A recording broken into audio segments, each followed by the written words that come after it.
AP ముఖ్యమంత్రి నారా చంద్రబాబు నాయుడు ఢిల్లీలోని తన అధికార నివాసంలో గృహప్రవేశం చేశారు. సీఎం చంద్రబాబుకు దేశ రాజధానిలోని వంచనపత నివాసాన్ని కేటాయించారు. ఢిల్లీ పర్యటనకు వెళ్లిన చంద్రబాబు నాయుడు తన అధికార నివాసంలో పూజా కార్యక్రమాలు నిర్వహించారు.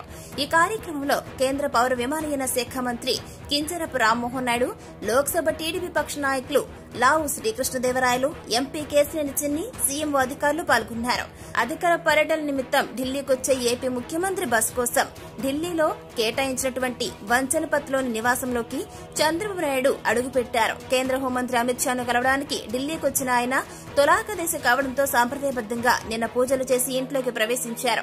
2014-19 మధ్య కాలంలో చంద్రబాబు ముఖ్యమంత్రిగా ఉన్నప్పుడు కేంద్రం ఏపీ ముఖ్యమంత్రి కోసం ఈ నివాసాన్ని కేటాయించింది.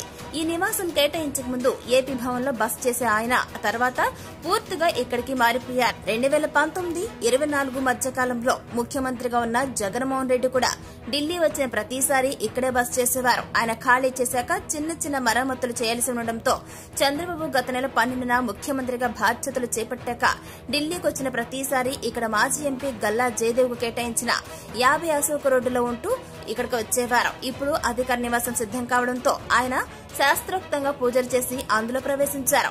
ఈ కార్యక్రమంలో కేంద్ర మంత్రి రామ్మోహన్ నాయుడు, రాష్ట మంత్రి Payyavula Keshav, TDP parliamentary party నాయకులు లావు శ్రీకృష్ణదేవరాయలు, ఎంపీలు Kesineni Sivanath, Daggumalla Prasadarao, BJP MP CM Ramesh తదితరులు పాల్గొన్నారు.